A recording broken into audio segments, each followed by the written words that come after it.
আসসালামু আলাইকুম প্রিয় দর্শক, অন্য মঞ্চের আলাপ চাইতায় আপনাদের সকলকে আমন্ত্রণ জানাচ্ছি। ভোটের ফল বেরিয়েছে ঠিক 7 দিন আগে, আর শুভেন্দু অধিকারীর নেতৃত্বে বিজেপি সরকার গঠন করেছে মাত্র 2 দিন। কিন্তু এরই মধ্যে মমতা ব্যানার্জির শিবির একেবারে ভেঙে পড়ার অবস্থায় এসে গেছে। দলীয় নেতৃত্বের বিরুদ্ধে ক্ষোভ উগরে দিচ্ছে দলের মাঝারি স্তরের নেতারা। বিরোধীরা নয়, দলের ভেতর থেকে উঠে আসছে টাকার বিনিময়ে টিকিট বিক্রির অভিযোগের তীর মুখ্যত সেকেন্ড ইন কমান্ড দলের তথা দলের মালিক মমতা বন্দ্যোপাধ্যায়ের ভাইপো অভিষেক বন্দ্যোপাধ্যায়ের বিরুদ্ধে। অভিযোগ উঠেছে আইপ্যাককে দিয়ে দল টাকা কামানোর মেশিন হয়ে উঠেছিল। খেয়াল করলে দেখবেন 3.5 দশক রাজপাট চালানোর পর 2011 বামফ্রন্ট সরকারের পতন ঘটার পর তাদের বিরুদ্ধে এমন করে দুর্নীতির অভিযোগ কিন্তু ওঠেনি। ইডি, সিবিআই, সিপিএম এর বিরুদ্ধে বড় ধরনের কোনো তদন্তে নামেনি, কিন্তু তৃণমূলের বিরুদ্ধে তৃণমূল থাকতে থাকতেই কিন্তু তদন্তে নেমেছে ইডি, সিবিআই, কেন্দ্রীয় সংস্থাগুলো, এবং সেই নামাটাও কিন্তু প্রবলভাবে সেই নামা। আর দুর্নীতির অভিযোগ বাইরে শুধু নয়, দলের ভিতরেও দেখা যাচ্ছে একেবারে লাগাম ছাড়া। মাত্র 1 সপ্তাহে তৃণমূল নেতৃত্ব ভয়ে কুঁকড়ে গেছে।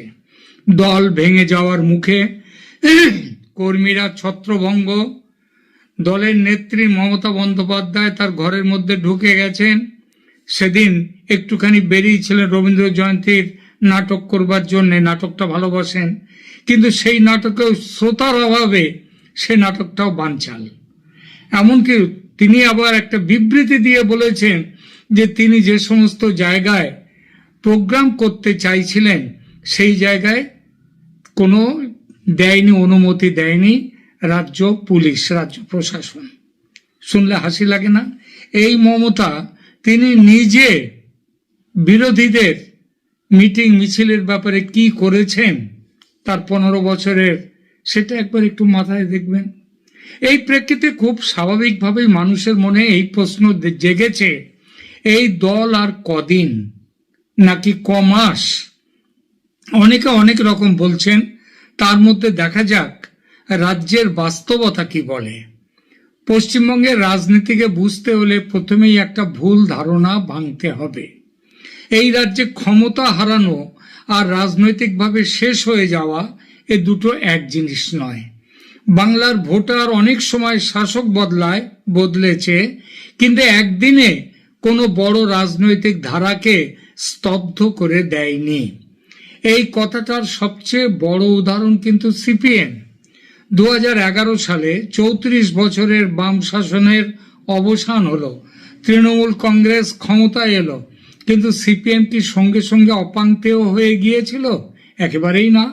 2011 বিধানসভা নির্বাচনে সিপিএম একাই প্রায় 30.8% ভোট পায়, 40টি আসন জেতে, আর বামফ্রন্ট মিলে পায় 62টি আসন, তাদের ভোট শতাংশ 40.8%। অর্থাৎ ক্ষমতা হারিয়েও তারা সমাজের বড় একটি অংশের সমর্থন ধরে রেখেছিল। কংগ্রেসের দিকে তাকান, 2011 তারা মমতা বন্দ্যোপাধ্যায়ের জোট সঙ্গী ছিল, কিন্তু তাদের নিজস্ব রাজনৈতিক জমিও ছিল। সেই নির্বাচনে কংগ্রেস প্রায় 9.09% ভোট পেয়ে 42টি আসন জেতে। অর্থাৎ তৃণমূলের উত্থানের মধ্যেও কংগ্রেস তাদের সাথে জোট সঙ্গী হলেও তার একটা আলাদা সত্তা ছিল। তারপর আসে 2014 লোকসভা নির্বাচন। তখন তৃণমূল ক্ষমতায়, মমতার প্রভাব তুঙ্গে, এবং অনেকের ধারণা ছিল পুরনো বিরোধী শক্তি মানে কংগ্রেস, সিপিএম, বিশেষ করে সিপিএম, তারা আর উঠে দাঁড়াতে পারবে না। কিন্তু ফল কি বলল? সিপিএম প্রায় 22.97, 23% ভোট ধরে রেখে 2টো লোকসভা আসন জিতল, তাই না? অর্থাৎ আবার কংগ্রেসও প্রায় 9.58% ভোট পেয়ে কয়েকটি পকেট আছে তাদের 4টি আসন পেল। অর্থাৎ এরা কেউই রাজনৈতিক মানচিত্র থেকে উধাও হয়ে যায়নি। 2016 বিধানসভা নির্বাচন এই যুক্তিকে আরো শক্তিশালী করে। তৃণমূল তখনও প্রবলভাবে ক্ষমতায়, প্রশাসন তাদের হাতে, তাদের সংগঠন শক্তিশালী, তবু সিপিএম প্রায় 20%, অ্যাকচুয়াল হিসাবটা হলো 19.75% ভোট পেয়ে 26টি আসন জিতল। কংগ্রেস প্রায় 12.25% ভোট পেয়ে 44টা আসন পেল। অর্থাৎ বাম ও কংগ্রেস দুই শক্তি কমজোরি হয়েছিল, কিন্তু অপ্রাসঙ্গিক হয়নি। এই নির্বাচনী তথ্যগুলো আমাদের একটা বড় শিক্ষা দেয়। বাংলায় বড় রাজনৈতিক দল বা ধারাগুলো আগে নৈতিকভাবে দুর্বল হয়, তারপর সাংগঠনিকভাবে ক্ষয়ে যায়, তারপর জনমানস ভাঙে, আর সবশেষে ভোটে বড় ধাক্কা খায়। তাই যদি কেউ বলে একটি দল আজ ক্ষমতায় আছে মানে কালকেও ক্ষমতায় থাকবে, তাহলে বাংলার রাজনৈতিক ইতিহাস তাকে সমর্থন করে না। এই জায়গা থেকেই তৃণমূল কংগ্রেসকে দেখতে হবে। তাদের সবচেয়ে বড় সংকট ছিল শুধু বিরোধী আক্রমণ নয়, নিজেদের ভাবমূর্তির প্রচণ্ড অবক্ষয়, যেটা কিন্তু সিপিএম হেরে গেল, বামফ্রন্ট হেরে গেল 2011-এ, কিন্তু 2006-এর নির্বাচনের দিকে তাকান, তারপর থেকে তার যেভাবে তাদের পতনটা হলো, তার মূলে কিন্তু সিঙ্গুরও তাদের নামাতে পারেনি, তাদেরকে নামিয়েছিল কিন্তু নন্দীগ্রাম। সেই ভাবমূর্তির অবক্ষয় হতেই তাদের পতন হতে শুরু হলো। আর এদের ভাবমূর্তি মানে তৃণমূল কংগ্রেসের ভাবমূর্তি আগের থেকেই চলতে শুরু করেছে খারাপ হতে। নিয়োগ দুর্নীতি, কাটমানি, তোলাবাজি, স্থানীয় স্তরে দাদাগিরি, পঞ্চায়েত ও পুরসভায় ক্ষমতার অপব্যবহার, সব অভিযোগ একসঙ্গে মিলে মানুষের মনে একটা ভয়ঙ্কর ধারণা তৈরি হয়ে গেছে তৃণমূল কংগ্রেস সম্পর্কে। সেই ধারণাটা হলো দুর্নীতি এখানে কোনো বিচ্ছিন্ন ঘটনা নয়। সিপিএম এর সময় সেটা বিচ্ছিন্ন ঘটনা ছিল, কিন্তু তৃণমূলে সেটা তাদের চরিত্রে ঢুকে গেছে। এখানেই বাম জমানার সঙ্গে তৃণমূলের ফারাক।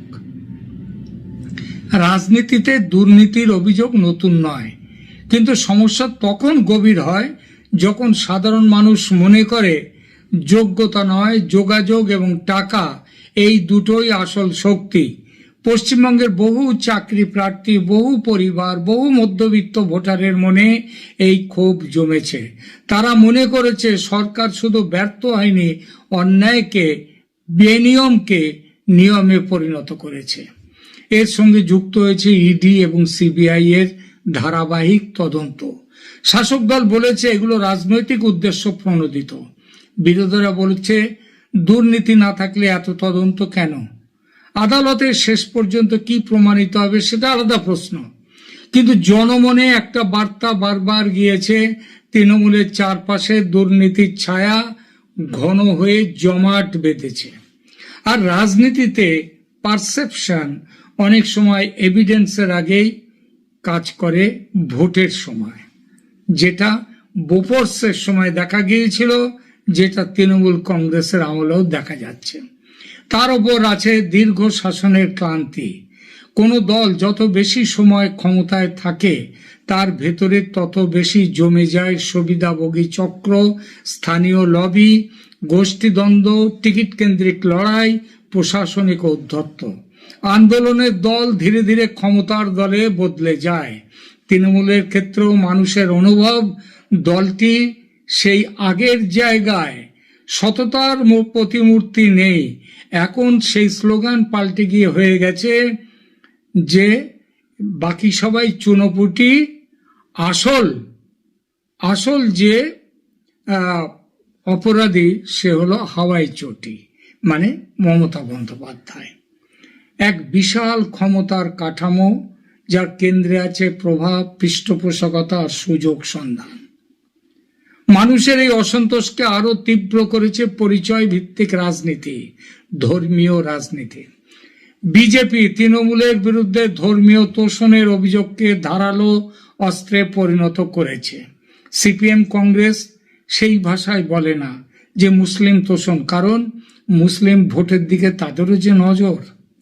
সংখ্যালঘু তোষণ, সীমান্ত অনুপ্রবেশ, প্রশাসনিক পক্ষপাত, স্থানীয় উত্তেজনা, এসব ইস্যুকে ঘিরে হিন্দু ভোটের একটি বড় অংশ ক্রমশ বিজেপি মুখী হতে শুরু করেছে কয়েক বছর আগে থেকেই। এই কনসলিডেশন কতটা পূর্ণ তা নিয়ে বিতর্ক থাকতে পারে, কিন্তু এটুকু স্পষ্ট, এটি তৃণমূলের বহুস্তরীয় সামাজিক জোটকে মারাত্মক চাপে ফেলেছে। বামেরাও সংখ্যালঘুদের নিয়ে রাজনীতি করেছে, বামেদের বিরুদ্ধে অনুপ্রবেশ নিয়ে রাজনীতির অভিযোগ ছিল, কিন্তু মমতা ব্যানার্জির দলের বিরুদ্ধে যে ধর্মীয় তোষণের অভিযোগ, সেটা কিন্তু ভয়ঙ্কর রকমের ব্যাপক। তৃণমূল কংগ্রেস এই নির্বাচনে ৮০টি আসন জিতেছে, যার অধিকাংশই মুসলিম ভোটে। মুসলিম ভোট তাদের সঙ্গ ছাড়লে তৃণমূলের অস্তিত্ব শেষ হয়ে যাবে। মজার কথা, বিজেপিও সিপিএম একটি আসন, কংগ্রেসের 2টি আসন, আইএসএফ এর 1টি আসন, 2টি আসন হচ্ছে হুমায়ুন কবিরের দলের। এরা সবেই কিন্তু মুসলিমদের ভোটে মুসলিম এলাকা থেকে জিতে আসে।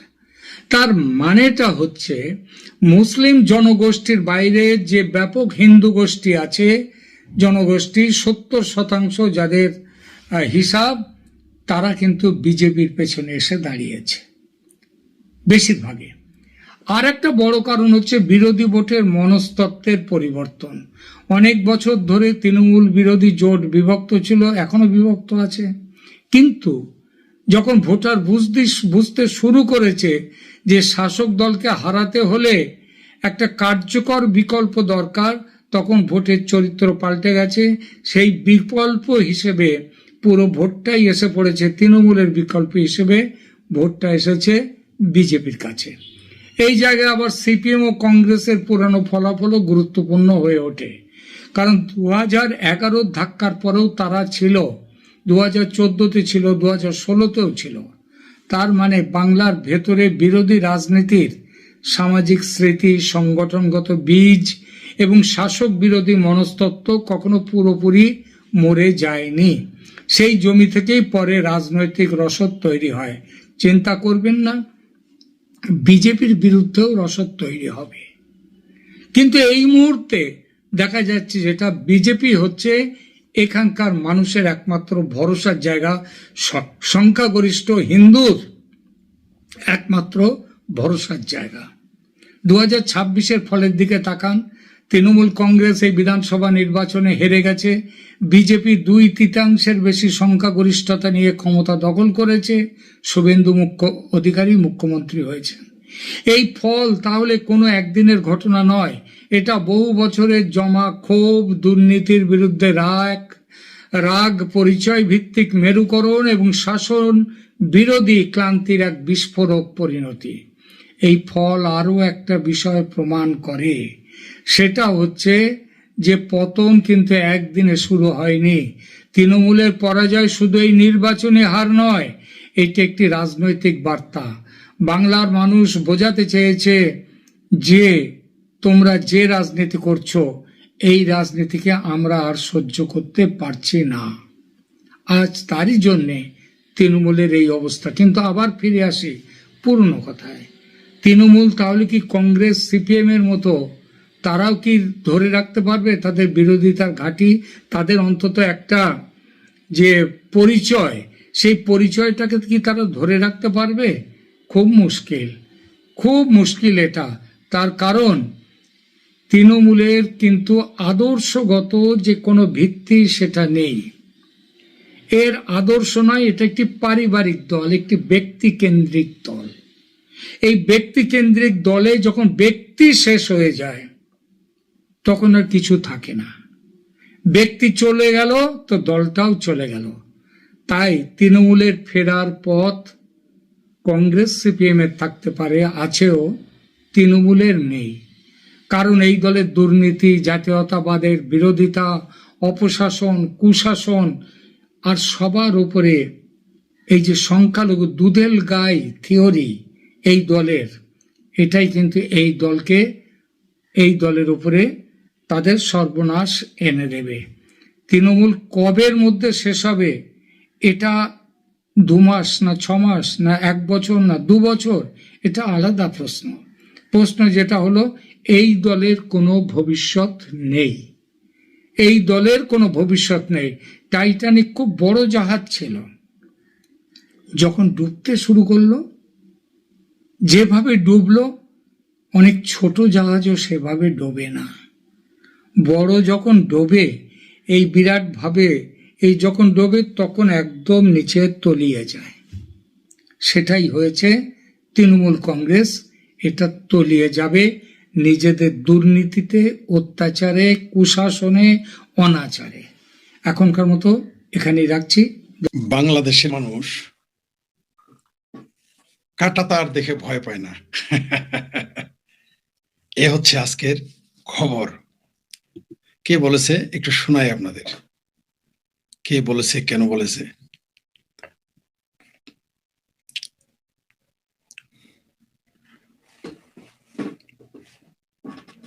প্রধানমন্ত্রীর পররাষ্ট্র বিষয়ক উপদেষ্টা হুমায়ুন কবির নাকি ঠবির, মানে কি আর বলবো, এ কই থেকে এসেছে পররাষ্ট্রমন্ত্রী উপদেষ্টা হয়ে গেল বুঝলাম না। যাই হোক, যে যত সামসামি করে ততই। আমরা ডিবিসিতে একটা রিপোর্ট দেখলাম, আর অন্যান্য জাতীয় সকল নিউজ আসছে। তিনি বলেছেন, ভারত সরকারের উদ্দেশ্যে কড়া বার্তা দিয়ে প্রধানমন্ত্রীর পররাষ্ট্র বিষয়ক উপদেষ্টা হুমায়ুন কবির বলেছেন, কাঁটাতারের বেড়া দিয়ে বাংলাদেশকে ভয় দেখানোর আর কোনো সুযোগ নেই। তিনি স্পষ্ট করে বলেন, যদি মানুষের সঙ্গে সম্পর্ক তৈরি করতে চান তবে মনে রাখবেন, বাংলাদেশের মানুষ বা সরকার কেউই কাঁটাতার ভয় পায় না। যেখানে আমাদের কথা বলা প্রয়োজন সেখানে আমরা কথা বলবই। আচ্ছা, কাঁটাতারের বেড়ার সাথে ভয় পাওয়ার কি সম্পর্ক? এটা তো বুঝলাম না। আমাকে একটু আপনারা বুঝায় বলবেন। কাঁটাতারের বেড়া দিয়েছে ভারত সরকার, বা দিতে যাচ্ছে। পশ্চিমবঙ্গের রাজ্য সরকার এই সিদ্ধান্ত নিয়েছে, তারা কাঁটাতারে বেড়া দিবে। জায়গা জমিও নাকি দেওয়া হয়ে যাচ্ছে, 45 দিনের মধ্যে দিবে। তো হঠাৎ করে প্রধানমন্ত্রীর পররাষ্ট্র বিষয়ক উপদেষ্টা এই কথা বলে, আবার পররাষ্ট্রমন্ত্রী বলেছে পুশ ইন করলে আমরা সেটা দেখে নিব। আরে ভাই, ঠাকুর ঘরে কে রে, আমি কলা খাই নেবি, সেটা মেরে গেল না? নাকি পাগলারে নৌকা ডুবার কথা মনে করাই দিচ্ছ? তো ওদের সীমান্ত কাঁটাতারে বেড়া দেখ, ওয়াল দেখ, বিল্ডিং দেখ, একেবারে কাঁটাতার দিয়ে আসমান পর্যন্ত দেখ। তাদের সীমান্তে তারা সাপ, কুমির, ভাল্লুক যা মজা তাই ছেড়ে দেখ। তো এটা নিয়ে তোমাদের এত চেঁচামেচি করার কি আছে? ভারত সরকার তার সীমান্তে কাঁটাতারে বেড়া দিয়েছে, ভয় পাওয়ার কি আছে? চেঁচামেচি। কালকে যদি পাকিস্তানে কাঁটাতারে বেড়া দেয়, পাকিস্তান সরকার এগুলো বলে ভয় পাই না, তার মানে ভয় পাও।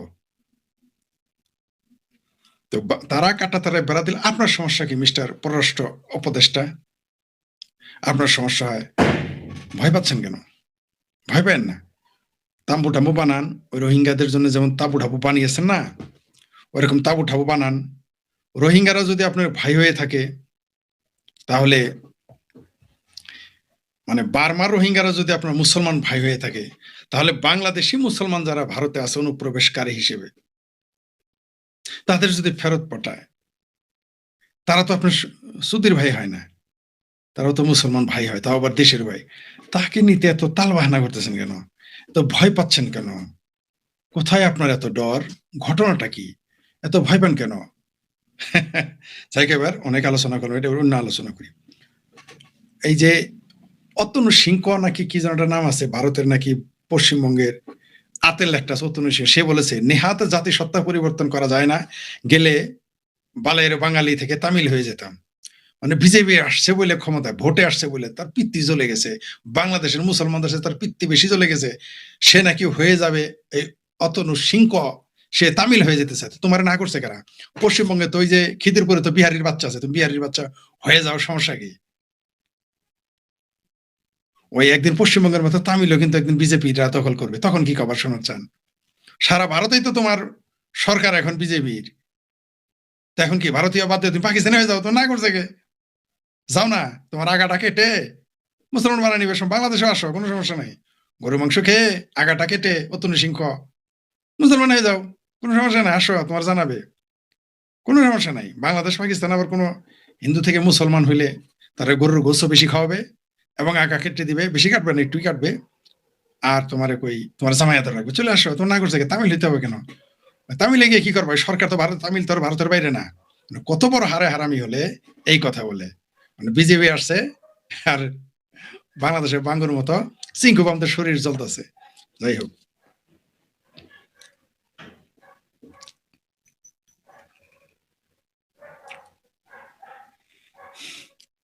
আজকের সবচেয়ে ইন্টারেস্টিং খবর হচ্ছে যে কায়সার হামিদের কন্যা কি যেন নাম, যারা ইন্ডিয়া বয়কটে ছিল, ইন্ডিয়া বয়কট যাদের ইমানের নতুন অঙ্গ, কালেমা, নামাজ, রোজা, হজ, জাকাত, তারপরে জঙ্গিদের হলো জেহাদ, তারপরে ভারত বিরোধিতা, এটা তো ইমানের নতুন অঙ্গ মুসলমানদের। তো সেই কায়সার হামিদের কন্যা কন্টেন্ট ক্রিয়েটর নাকি কি আবার অভিনেত্রী, সারা জীবন ইন্ডিয়া বয়কট করলো, এখন আবার এয়ার অ্যাম্বুলেন্সে নাকি চেন্নাই যাইতেছে। কি যারা ইন্ডিয়া বয়কটি, কেমন লাগে? আমার খুব মজা লাগতেছে। আরেকটা জিনিস বলি, ইন্ডিয়ার একটা আপনার টিভি নিউজ, সেখানে সাক্ষাৎকার দিচ্ছে, আপনার নামগুলো তো জানি না, এই যে কি টিভি 9, কি টিভি 9 বাংলা, এরকম একটা চ্যানেল, 9 বাংলা। এইখানে একটা ভিডিওতে দেখলাম একজন বলতেছে যে ভারত মাতা কি জয়, এটা তো মুসলমানরা বলবেন, একজন সাফাই গাইতেছে, আমি জানি না তিনি হিন্দু নাকি মুসলমান, সাফাই গাইতেছে বঙ্গযুদ্ধ মেগা বিতর্ক অনুষ্ঠানে, চ্যানেল 9 বাংলা, বলছে যে ভারত মাতা কি জয়, এটা তো মুসলমানরা বলবে না, কারণ মুসলমানদের ইসলাম এটা পারমিট করে না। এই জন্য নাকি ভারতের সংবিধান তাকে পারমিশন দিয়েছে যে সে কি বলবে কি বলবে না। সেই ভদ্রলোককে আমি বলতে চাই, এই কলকাতার যে চিঙ্কু বাম হতে পারে, মুসলমান হতে পারে, অন্য কোনো দলের হতে পারে, তাকে আমি উদ্দেশ্য করে বলতে চাই, ইসলামে তো সংবিধানই মানে না। সেটা জানেন কি? ইসলামে তো বাংলাদেশের সংবিধানই মানে না, তো ভারতের সংবিধান মানবে? তাহলে ওইটাও তাহলে আপনার সংবিধানের যে দোহাই দিলেন যে সংবিধানের আলোকে সেটা করতে পারে। একজন মুসলমান সে বলবে আমি ভারতের জাতীয় সঙ্গীত গাইবো না, একজন মুসলমান বলবে আমি ভারতকেই মানি না, তখন আপনি কি করবেন? ওটা তো তাদের ইসলামে না করছে। সে বলছে তাদের মাথা নিচু করতে না করছে, তাই সে ভারত মাতা কি জয় বলবে না। ভারত মাতা কি জয় বললে ইমান চলে যাবে, ইসলামের কোন জায়গায় লেখা আছে? যেগুলো করলে কুফরি শিরক হয়, এটা তো কোরআন হাদিসে লেখা আছে। ভারত মাতা কি জয় স্লোগান দিলে, বা বাংলাদেশ মাতা কি জয় স্লোগান দিলে, বা পাকিস্তান মাতা কি জয় স্লোগান দিলে, বা সৌদি মাতা কি জয় স্লোগান দিলে, আচ্ছা ভারত মাতা কি জয় স্লোগান দিতে যদি শরম পাও, তাহলে ভারত বাবা কি আব্বা কি জয় বলো, ভারত আম্মা কি জয় বলো, তাইলে তো হয়ে যাচ্ছে, লেটা চুকে যায়। এই ভারত মাতা কি জয় বলে নাকি ইমান চলে যাবে? বাংলাদেশের ভারতের সংবিধান মানলেও তো মুসলমান ইমান চলে যাবে, গণতন্ত্র মানলেও তো ইমান চলে যাবে, সমাজতন্ত্র মানলেও তো ইমান চলে যায় মুসলমানের। এটা কি সেই ওই চ্যানেল 9 বাংলার ওই লোকটা জানে না? মানে কি যে বলে আর কি যে বলে না, মানে জায়েজ করতে চায়। আরে ভারতের সংবিধানই তো মুসলমান মানতে পারে না, আইন নাই মানার, কোন মুসলমান মানতে পারে না, না বাংলাদেশে না ভারতের, পৃথিবীর আমেরিকা, ইউরোপ, কানাডা, কোনো সংবিধানই কোনো মুসলমান মানতে পারে না, কারণ তার ইসলাম সেটা পারমিশন দেয় না। তাইলে যে ব্যক্তিটা এই চিন্তা এই কথাটা টিভিতে বলতেছে, তাকে সে কলকাতার সে চিঙ্গুবাম হোক বা তৃণমূল হোক বা যেই হোক বা যে কোনো দল হোক, তাকে সবই নিয়ে বলতে চাই, মুসলমানরা তো বাংলাদেশ পাকিস্তানের মুসলমানরা এমনকি ভারতের মুসলমান বিশ্বাস করে গজা তুলেন, আপনার ভারতটাই তো তারা বিজয় করে দখল করে নিয়ে নিবে, সেটা আপনি মেনে নেবেন? এটা তো তার সাংবিধানিক অধিকার, তাই না? কি মানে ভারতের বামেরা আর চিঙ্কু বামেরা এই, আর বাংলাদেশের বামেরা ফক্করবর্তী কি ভাদুরী ফাদুরী যে কি বলে, চট্টোপাধ্যায় পেট্টোপাধ্যায় যে কি যে বলে, এরা না নিজের ধর্ম সম্পর্কে জানে, নিজের ধর্ম সম্পর্কে জানে, ইসলাম ধর্ম সম্পর্কে তারা কি জানে?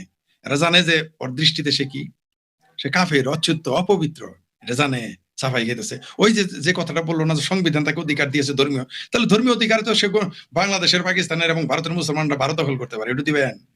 ভারতের সংবিধান ছুঁড়ে ফেলে দিবে, ভাগীরথী নদীর গঙ্গাতে ছুঁড়ে ফেলে দিবে, বুড়িগঙ্গায় ফেলে দিবে, মেনে নিবেন?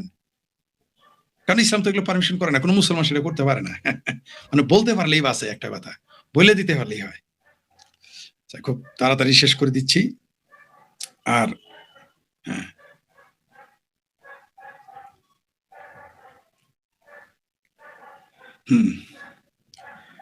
আর এক নেতা, মানে কত বড় গবেট, 26 লক্ষ ভারতীয় নিয়ে তো কথা আছেই,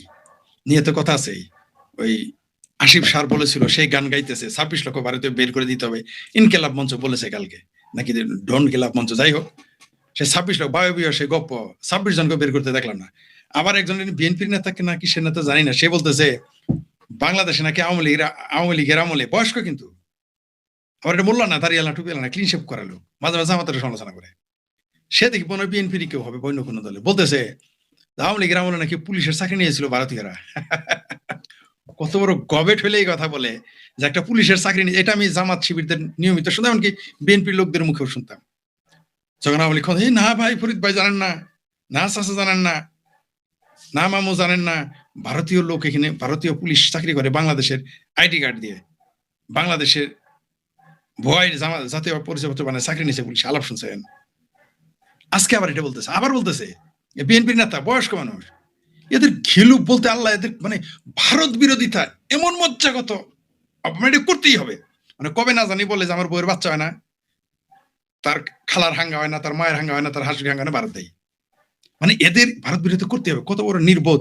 আমার এমন লোক বলতো আওয়ামী লীগের আমলে সেনাবাহিনীতে নাকি ভারতীয় লোক আছে, ভারত থেকে এসে চাকরি নিচ্ছে সেনাবাহিনীতে। পুলিশের কথা তো বলতোই, বিশেষ করে শিবিরের এই প্রপাগান্ডা বেশি চালাতে এখনো করতেছে। চিন্তা করে দেখেন, এই কিন্তু আবার শিবির করে না, জামাত করে না, বিএনপির লোক সম্ভবত। ঠিক আছে, লোকটার ছবিটা একটু দেখাই। এই যে লোক, এই যে লোক বলতেছে যে বাংলাদেশে নাকি পুলিশের চাকরি করে ভারতীয়রা এখনো, ওই আওয়ামী লীগের আমলে চাকরি নিয়েছে। চিন্তা করে দেখেন এদের, মানে কি বলবো আর, আমারও সিনিয়র। এই হচ্ছে বাংলাদেশের মানুষ। আপনাকে ভারত বিরোধিতা করতে হবে। আপনি ভারত বিরোধিতা না করলে আপনি ইমানদারি হইতে পারবেন না। এই হচ্ছে বাংলাদেশের অবস্থা। আর একটা বলে শেষ করি, ওই যে তন্নি মল্লিককে বিএনপির নেত্রীকে যারা পিটিয়েছিল, তাদের একজন তখন শিবির। এটা নিয়ে না কারো আসমান কেঁপেছে, কারো জমিন কেঁপেছে, আহা আমার ছাত্রীকে পিটাইতেছে, সে তো এখন শিবির কাজ ছাত্র স্টুডেন্ট লিডার নিকেল গেয়া। তো তারা ধরে না কেন এখন কেন তোমাদের আসমান জমিন কাঁপে না? এখন সেই আসিফ স্যার কোথায়, সেই ম্যাডামের কোথায় যারা বলতো যে ছাত্র লীগ এরকম একটা মেয়ের এভাবে পিটাইলো, এটার কথা আহা ওহু। আমাদের বামপন্থী বন্ধুরা আমাদের অনেক বলছে, এই দেখো পরে তুমি ছাত্রলীগের পক্ষে বলা, আওয়ামী লীগের, এই যে দেখো পরে এভাবে পিটাইলো। এখন তারা কোথায়? এই যে তন্নিকে, ছাত্র দল নেত্রী তন্নিকে পিটাইলো, যে এখন শিবির করে, তার ব্যাপারে এখন সেই বামপন্থীরা এখন কোথায় কথা বলে না? এখন সেই চিঙ্কু বামের এখন কোথায়? আপনারা কোথায়? বা বিএনপি নেতারা এখন কোথায়? সেই ছাত্র শিবির করে তারা অ্যারেস্ট করে না কেন? তাদের নেত্রীকে তো পিটাইছে। এইরকম সব জায়গায় সেপটাস তারা গোটায়। এরকম ঠাড়া পড়া মিথ্যা কথা তাদের বলতে হবে। এই গুপ্তরা আবার বিভিন্ন স্কুল কলেজ ইউনিভার্সিটিতে বেরোচ্ছে এখন, সাধারণ ছাত্রী বেরোয়। তারা রাজনীতি চায় না। তো তুমি রাজনীতি চাও না? তোমার কি ঘেটিদের রাজনীতি করতে বলছো? তুমি রাজনীতি করো না, তোমার আসতে বলছে কে? তুমি থাকো, যে করবে তার, সে রাজনীতি করলে তোমার সমস্যা কি? এখন বুঝতে পারছেন তো? এই যে তন্নি মল্লিককে যারা পিটিয়েছে, একজন তো শিবির, এবার তাকে ধরেন।